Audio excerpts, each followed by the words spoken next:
So when we're talking about the role of nurses in addressing these challenges, again, they play a critical role because of when they actually get to see patients. And so if we can help with early identification and assessment, really finding out using financial screening tools to identify any patients that might be at risk early on of financial toxicity, that can really allow for timely interventions. You're listening to the Oncology Nursing Podcast, where ONS Voices talk cancer, a resource from the Oncology Nursing Society. Through conversations with subject matter experts, we examine the important issues in oncology nursing, from new treatments to patient-centered research to advancements in clinical practice.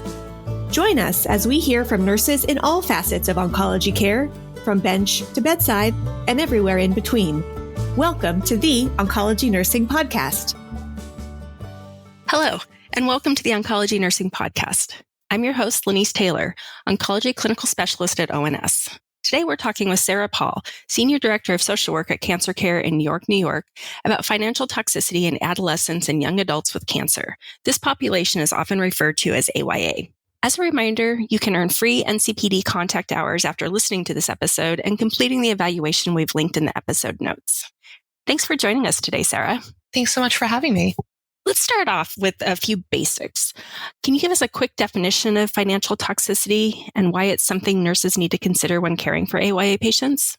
So for those that aren't familiar, financial toxicity really refers to the burden of medical expenses that can lead to significant stress and hardship for patients and their families, and especially over time. So this really is both the direct costs, such as like payments for treatment, medications, copays, things like that. And also the indirect costs like lost income from not being able to work, transportation, childcare, home care, things like that. And so for nurses that are caring for AYA patients, it's really important to not only be aware of financial toxicity, but know how to assess for financial toxicity because of the pivotal stage that these patients are at in their life. They often don't have the financial stability or insurance coverage that adults who are maybe middle-aged or even in the older adult population might have.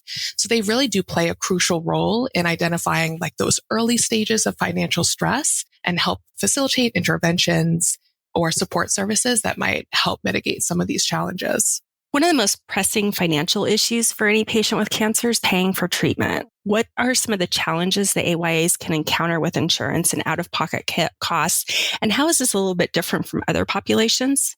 And how can those nurses help address those challenges?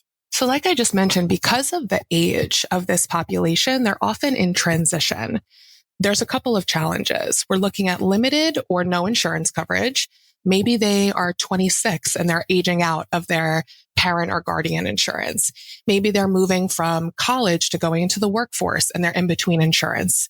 Or maybe they're at a job like a freelance job, or they're working for themselves and they don't have comprehensive health insurance. So that's one challenge. We also see high deductibles and copays, especially for this population. And often, even with insurance, they can't afford those deductibles. They can't afford those copays. So it doesn't even feel like they could access their own care. We also see those coverage gaps. Of course, some plans don't have certain coverages that are going to pay for certain types of treatments, experimental therapies, or even some of the supportive care services that we really see that are crucial for AYAs that are in treatment that support their well-being. We also see the loss of coverage, like I mentioned. A lot of young adults age out at 26. And honestly, depending on your state, the insurance plan, laws in place, that age might shift a little bit. But oftentimes when people are facing a cutoff of insurance, their stress level goes sky high when they're trying to figure out how to get the care that they need.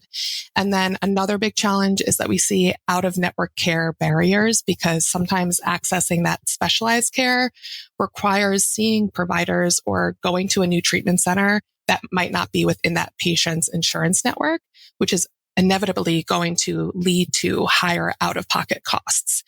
So when we're talking about the role of nurses in addressing these challenges, again, they play a critical role because of when they actually get to see patients. And so if we can help with early identification and assessment, really finding out using financial screening tools to identify any patients that might be at risk early on of financial toxicity.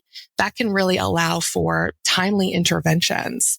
Of course, we have the education and advocacy component where nurses can use education to really share information with AYAs about their own insurance benefits, helping them understand more complex insurance terms, coverage details, and how to appeal denied claims. Now, I know that that's not always within the wheelhouse of oncology nurses, but we'll talk a little bit later on about interdisciplinary support and working alongside social workers to do this. But they can advocate for their patients with insurance providers or even hospital administration to make sure that there's coverage. We see nurses being able to connect this population to resources, helping them find specific financial assistance programs and grants, maybe offered by nonprofit organizations that are dedicated to helping YAs. This can be really, really helpful, especially because we see since the pandemic, really, we've seen a lot of turnover with these grant programs. And oftentimes nurses might know of a grant before the patient will. And then, of course, providing that education, either access to educational workshops or access to emotional support through other areas of support within either the hospital or the agency or the clinic, they can really be the front line for this population around financial toxicity. You touched on a couple of really good points there. And I think for the nurses to be able to educate themselves as to understanding what's out there and then being able to connect, even if they don't have a strong social work or navigator or something like that within their organization, for them to even just be aware of some of those things, I think are super important. Absolutely. One of the other things that you talked about was those stressors and how it can just blow everything out of perspective. And then that can also impact how the patient reacts to their treatments. One of the other things that I thought about as you were talking about that was also the piece of the fact that a lot of these people haven't really had much interaction with insurance up to this point in time. So even knowing how to navigate the insurance system is tough. Absolutely. We see a lot of barriers that show up when we are talking about finances, because exactly what you said, this might be the very first time that they're asking questions about their insurance coverage, that they understand that they can be denied for a treatment. Many AYAs are under the assumption that if they have insurance, everything will be covered. And unfortunately, that's just not the case, especially now in 2024, that's not the case. And so to your point, having nurses being able to understand the ins and outs of insurance, being able to educate themselves on what's available is just as important. So we talked about financial assistance and other programs. We know that they're important for covering costs that are not covered by insurance. How can nurses and social workers and other healthcare providers help AYAs navigate these programs? The first thing is creating that awareness. And in order to educate the patients, you have to educate yourself. I'll talk a little bit later on about that and how important it is for continuing education, especially in financial navigation, insurance navigation, because without nurses, social workers, and other healthcare providers' knowledge in this area, the patients will not feel empowered. And so really understanding about the existence of the financial assistance programs that are out there, including those that are offered by some pharmaceutical companies, nonprofit organizations, and even government agencies. The education piece should really also cover how the programs can help cover medication costs, or maybe they cover travel for treatment, lodging, or other non-medical expenses. Back to this, the idea of not really understanding insurance coverage, I think it's really important that as a team, we simplify some of this complex information, breaking it down into more manageable steps and providing that guidance on the documents and all the information that's needed to apply. But even in order to do that, it's important to identify those programs through assessment, and whether that be, I had mentioned using a financial toxicity screener or some sort of financial assessment to understand the need of the patient so that personalized recommendations can really be offered. And then also it's the logistics, providing the support with filling out the application, advocating on behalf of the patients, collaborating again with the patient navigators, the social workers, the pharmacists, whoever's on this multidisciplinary team can really, really be helpful. And then offering support and follow-up as they begin this process. You talked a little bit earlier about this group being in transition. So we know many of these AYAs may be in school or just beginning their careers. How does a cancer diagnosis and cancer treatment affect their future if they have to put their job or school on hold? It's really tough. We see significant impacts in the AYA community, especially those that are in school or at the early stages of their career, because putting a job or school on hold to focus on treatment can have long-term effects. So we see a couple of things. In education, we see academic delays. Interrupting education can delay graduation or achievement of certain educational milestones, which would affect their ability to pursue higher education or even specialized training for their career. We also see, which is very difficult, is loss of scholarships or financial aid. Some AYAs are starting school. It's based on a scholarship or a grant or financial aid. And if they can't meet those full-time enrollment requirements or be able to maintain the GPA that they need to stay in the program, we see people losing their scholarships. And this is not their fault. We see the delayed career advancement. When we're talking about career impacts, early career interruptions can really delay entry into the workforce, which is going to affect career progression, salary growth, and retirement savings. We see challenges with employment gaps. AYAs who have gaps on their resume might require explanations to future employers. It might affect job prospects, especially in these highly competitive fields, like tech. We see a lot of AYAs going into the tech field, and this is a common issue that we see, feeling like they have to explain every gap in their resume to a prospective employer. And then we talk about the financial impacts, loss of income. If they're already working, taking an extended leave is going to result in a significant loss of income that might affect their ability to support themselves and their families, which then leads to increased financial dependence. We also see those in this age group that might have to transition back to relying on their families financially or their partners or other people, which can strain relationships and also affect their own sense of independence. It's kind of like a domino effect we see here. I think that if you don't have a full understanding of the unique challenges that AYAs with cancer face, you can't really understand this ripple effect that we see, because all of this is going to cause social and emotional challenges. Social isolation, if they're away from school or work, they're isolated from their peers or colleagues, can lead to feelings of loneliness and depression. And then that goes into identity and self-esteem issues. And so it's hard to talk about one without talking about the other, because we really do see this longer domino effect specifically for this population. That is so important to point out, because as you mentioned earlier, there's so many indirect pieces of financial toxicity that happen. And these are ones, you have the patient that's right in front of you and you're worried about them getting their treatment. And it's hard to focus on that stuff that isn't necessarily directly related to their treatment, but could impact how they are able to receive their treatment. And it's so much different than an older person who's more established. One of the other pieces about transition times for this group is that these young adults may also have families with young children. How does the financial stress of cancer affect some of the common expenses for those young families?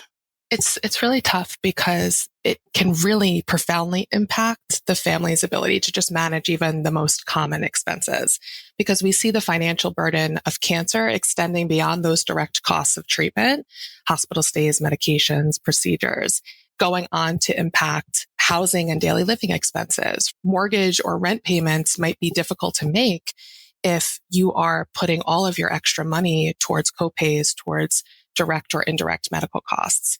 Keeping up with utilities and grocery bills, this can be really challenging. We see a lot of AYA patients and families reaching out for financial assistance just for basic living expenses. They might have great insurance, but again, we're talking about, it's not just the copay, it's not just the cost of treatment, it's everything else. And with people with young families, we also have childcare costs. A lot of times, maybe one of the partners in the relationship might have to stop working. Maybe both people stop working. Maybe it's a single parent household and that was the only income. We see the rising cost of childcare being a huge issue, which also just adds to the family's financial burden. When we think about even insurance, we know that families face higher premiums and out-of-pocket costs for health insurance. And again, I'm speaking very generally. It does depend on the insurance plan, the state that you live in and everything, but we do see this. Insurance for a family costs more than insurance for a single person.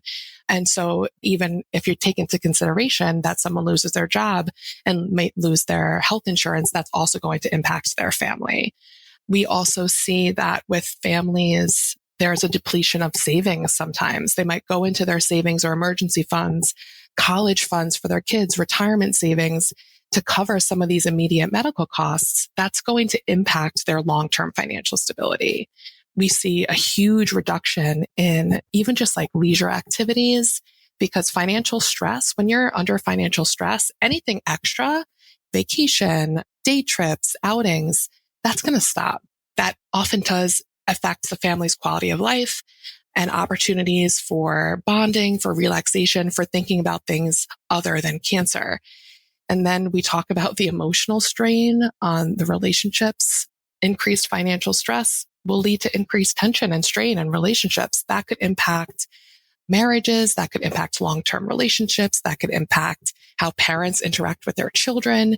It could impact the emotional well-being of the children. So we do see that families, especially AYAs with younger children, being at a higher risk for financial toxicity over time. Wow. Thinking about impacting their retirement at the point in time when they're just starting out in their career. That's huge to think about. You've talked a lot about family dynamics and the impact, the ripple effect, the domino effect of that. Can you identify some other things about this cancer treatment that can affect those dynamics? So we know that the family dynamics are going to shift and relationships are impacted by a cancer diagnosis. So sometimes the first thing that we see is, a shift in family roles and responsibilities. So in terms of a caregiver role, the need for one parent or partner to become a primary caregiver can really shift these family roles that can sometimes lead to strain if the caregiver has to balance work, caregiving, and household responsibilities. We also see increased responsibilities for other children in the family.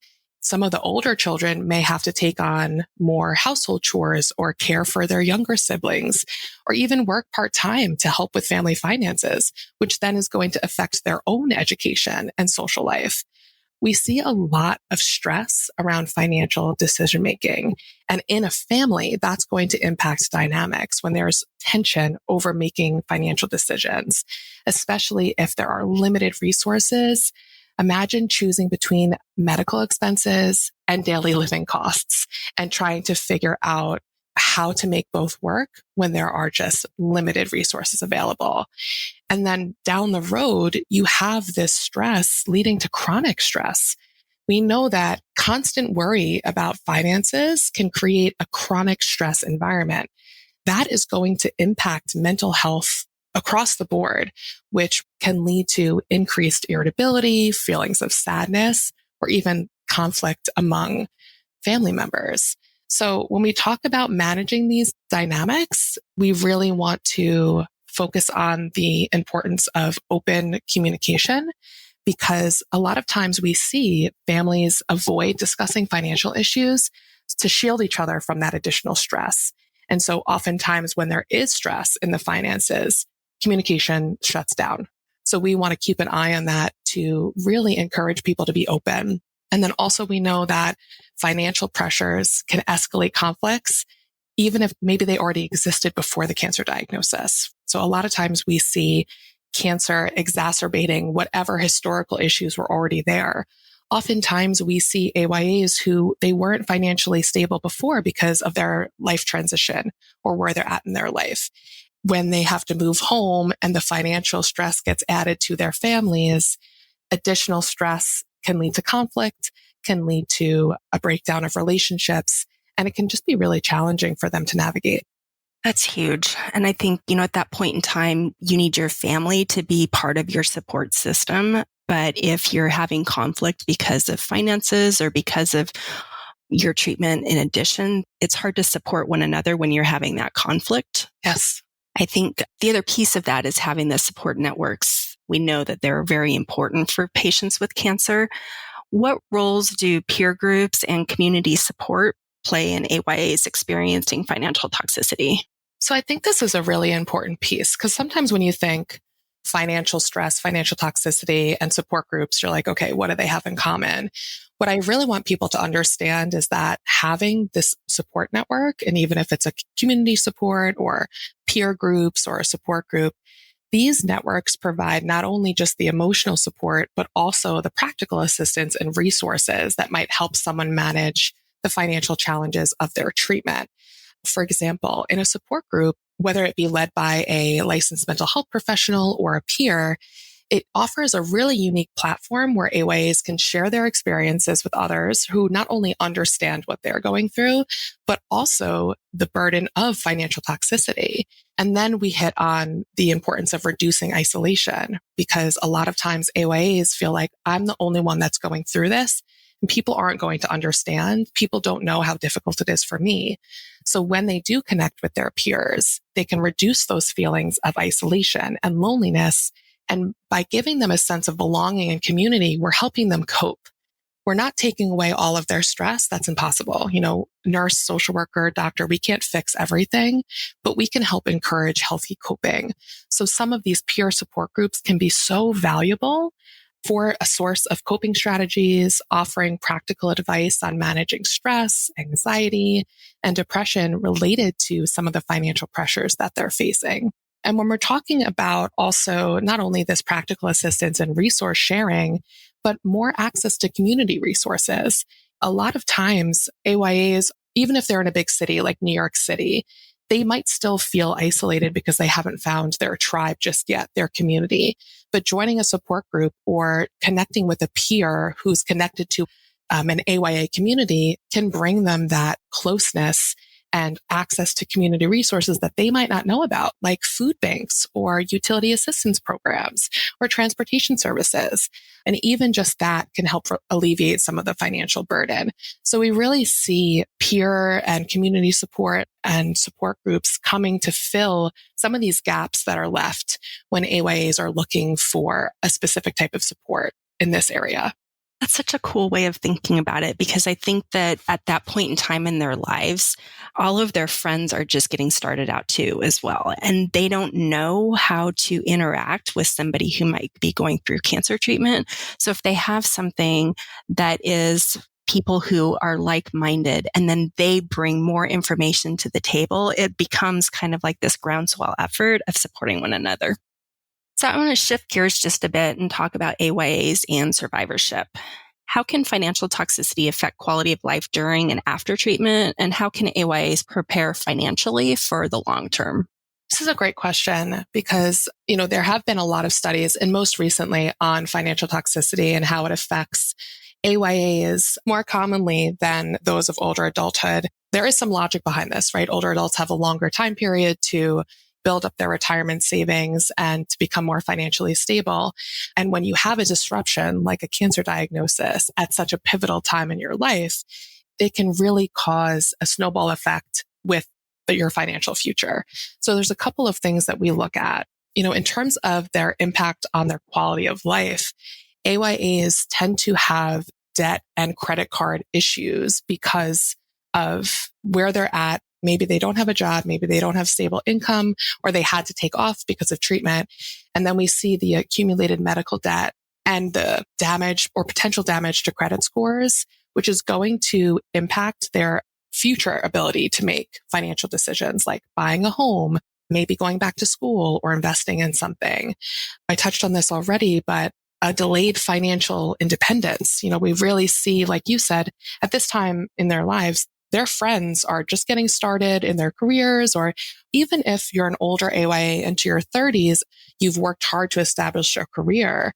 It can be incredibly disruptive to have a diagnosis that causes you to have a leave of absence from your job, or maybe even have to stop working.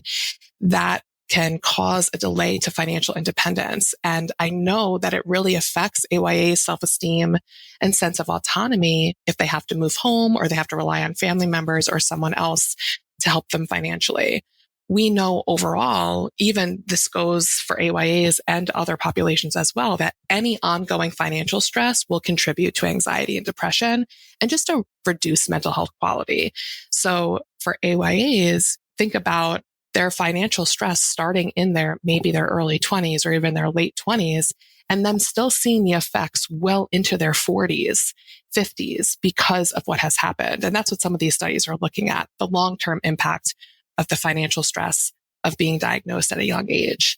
We also see financial barriers limiting access to follow-up care, even necessary medications or rehab services, even like PT, OT, or anything that could affect their physical recovery and long-term health outcomes, which is a huge issue. We know that AYAs need a survivorship care plan. That really goes for anyone that is post-treatment or entering into the survivorship phase.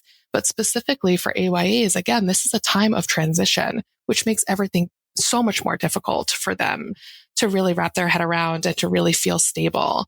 And so even when we talk about preparing financially for the long term, I had mentioned retirement.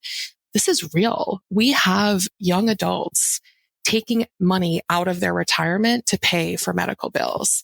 There is a lack of health insurance literacy. We talked about that a little bit too, understanding health insurance options, long-term care planning. It's almost impossible for them to plan for their own long-term care because they will not have the budget for future medical expenses. I know very little AYAs that have emergency savings. They don't have the capacity for it because of where they're at. It can also impact life insurance policies. It can impact their long-term saving plans. We have seen now through the research that an AYA who is a survivor is much more at risk for developing financial toxicity than a cancer survivor who is middle-aged. And the studies are pretty clear on that. So we know that this is an issue, which is why it's great that we're having this conversation, because oftentimes if it's caught early enough, it can be mitigated. But it's hard because sometimes you don't know this until it's already happening, until it's already become a challenge. I hope that one of the messages from this episode is that these conversations need to happen early and they need to happen often because it really does have that long-term impact. I was just going to say, it feels like this is something that needs to happen at the very, not only are we doing chemo education at the very beginning, but we should also say, okay, what are your resources? How can we set this up all from the very beginning? And then not just assume that everything is going as planned, because we know that hiccups are going to come in all the way. I think that nurses and social workers can collaborate to address financial toxicity in this population. How can we identify patients who would be at greater risk for financial toxicity?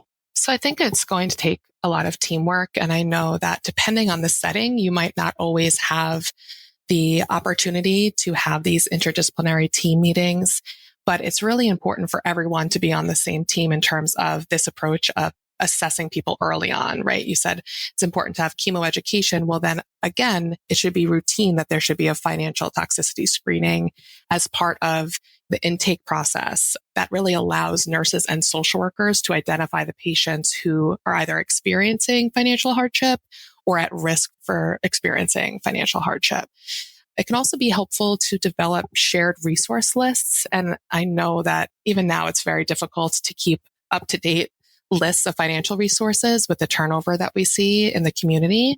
But if it's possible to develop and maintain a shared list that social workers and nurses can provide to be on the same page, that would be helpful. Of course, the education and training piece.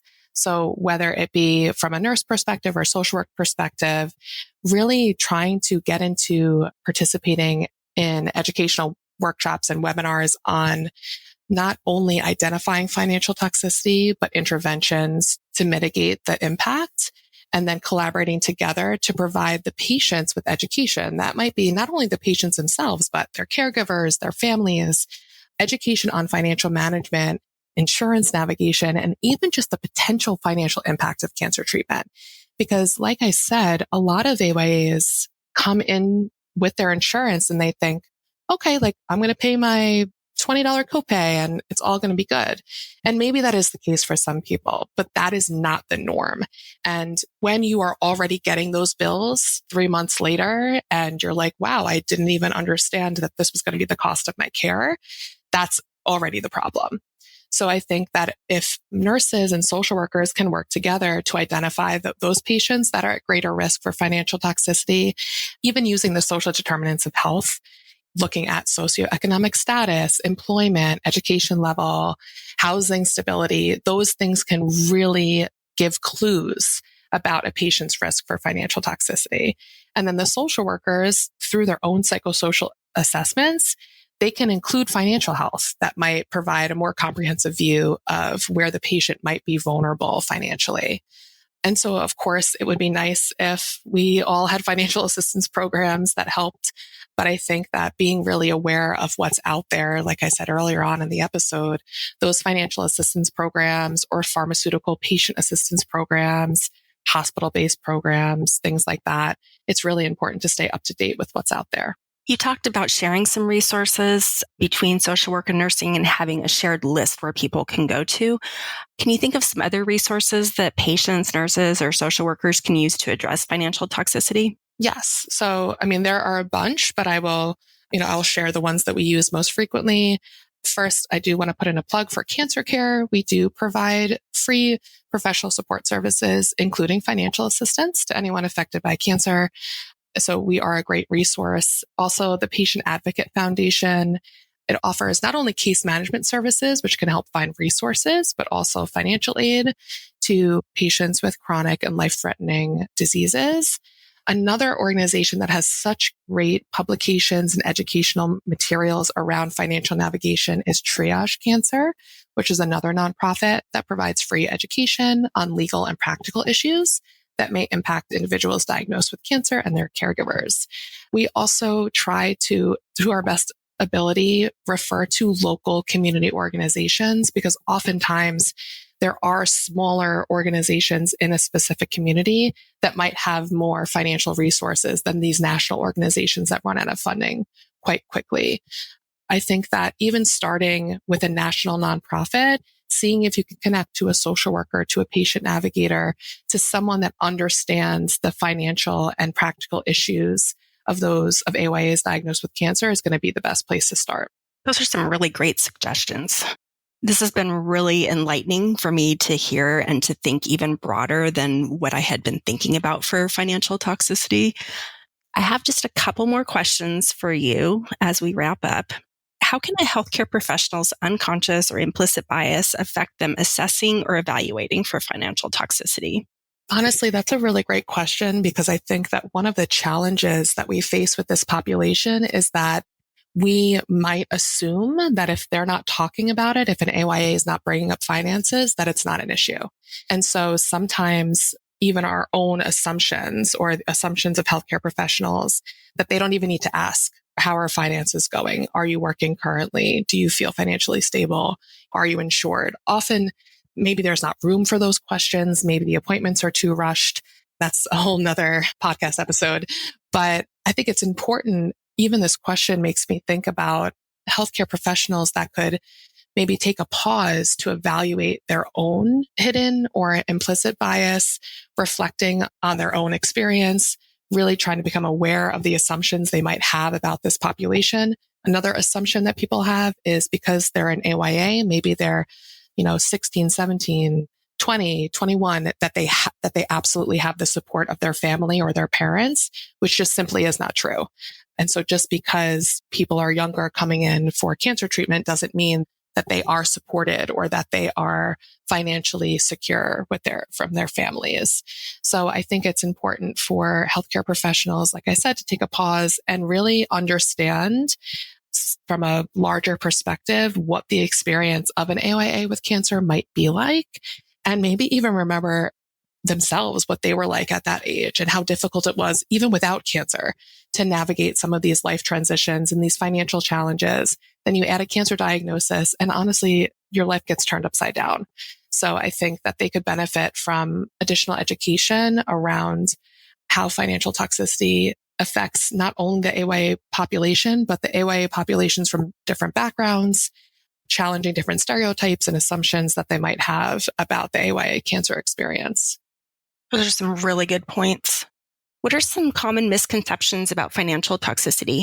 I think that the term financial toxicity implies that it has to be so incredibly severe for it to be a problem, which is not true. A lot of people think that only those that are uninsured experience financial toxicity, but we see that you don't have to be uninsured. You could be insured. You could have a great healthcare plan, but because you have high deductibles, high co-payments, or non-covered services, you're experiencing financial toxicity. Another misconception is that discussing finances is not part of clinical care.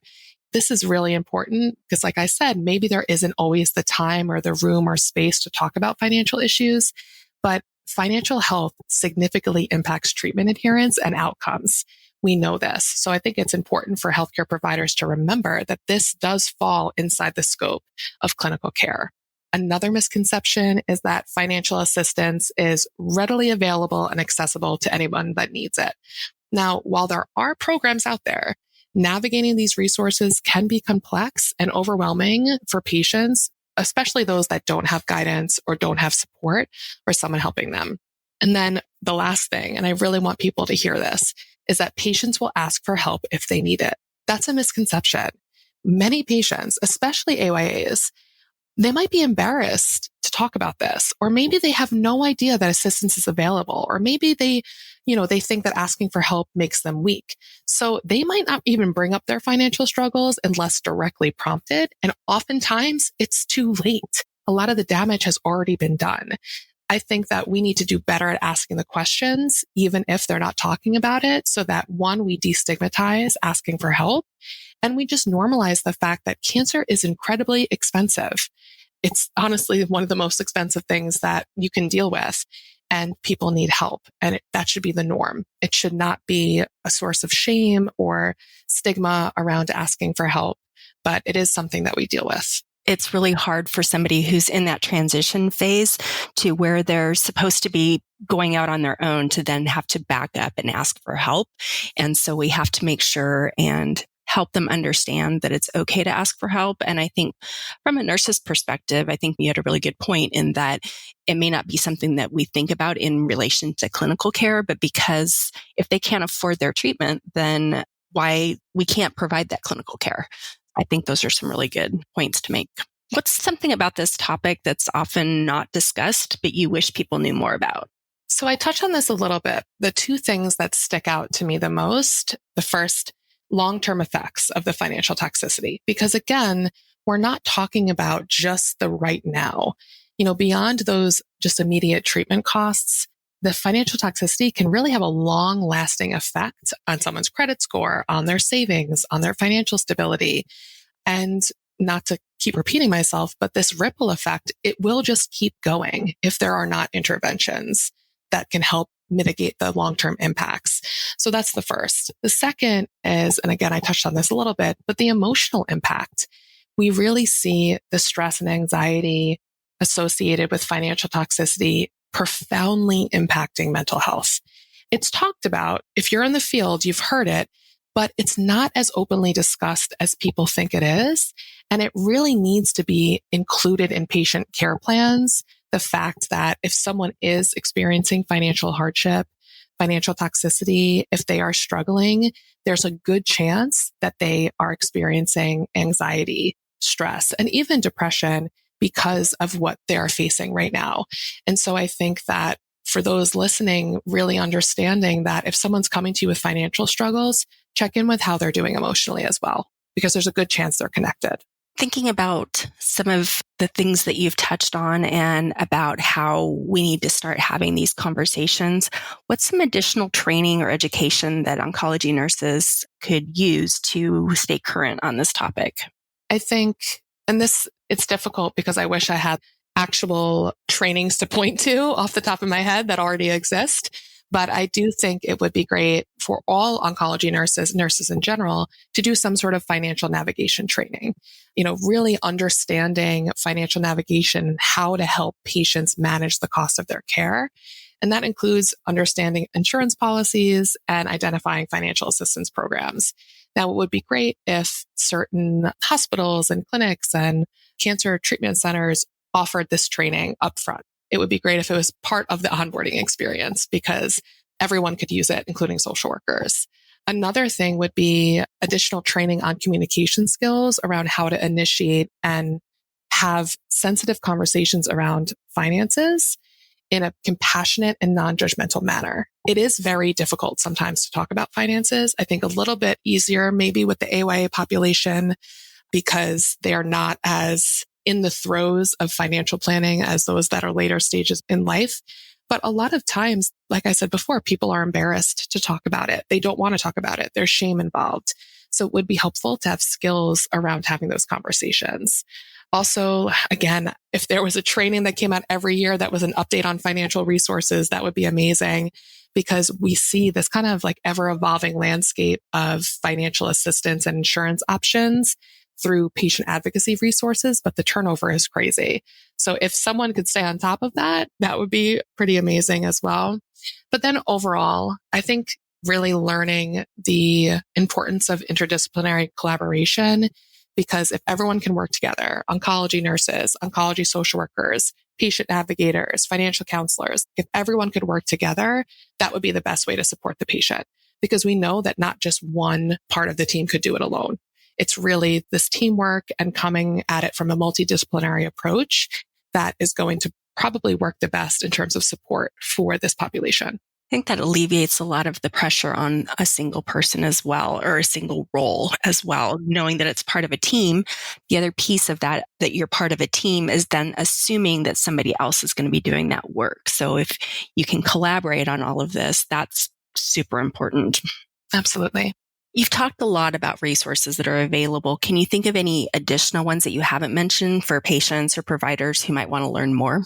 I think even for patients or providers, we have the National Comprehensive Cancer Network, NCCN, guidelines for patients. There are some guidelines on managing the cost of cancer care that's more aimed at patients and caregivers, which can be helpful.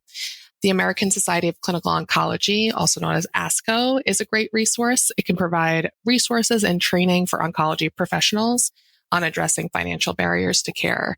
And those are the two larger ones that stick out to me and also have the most educational opportunities to check out. And the nice thing about these two are that they're updated regularly. ASCO has a conference every year where new interventions come out, not only in the medical field, but also in terms of mitigating financial toxicity as well. So those are some great resources. Sarah, this has been a great conversation. I have so much enjoyed it. Do you have any final comments for us? I really appreciate the conversation as well and timely for AYA Cancer Awareness Week. I think the only thing that I would say is that it's just so important to start this conversation. I said it before, it needs to happen early and often, but I really do take that seriously. I think if we can empower not only oncology nurses, but also oncology social workers to ask these questions up front to really understand what the patient is going through when they come to us on that day, that first day, would be really helpful. Just get ahead of what may be coming. Thank you so much. You're so welcome. Thanks for having me. Thank you for listening to the Oncology Nursing Podcast. Tell us about your favorite part in this episode by leaving a review wherever you download your podcast. For more resources and information about oncology nursing, visit us at ons.org or voice.ons.org. The ideas and opinions shared in this episode represent those of the guest and not necessarily ONS.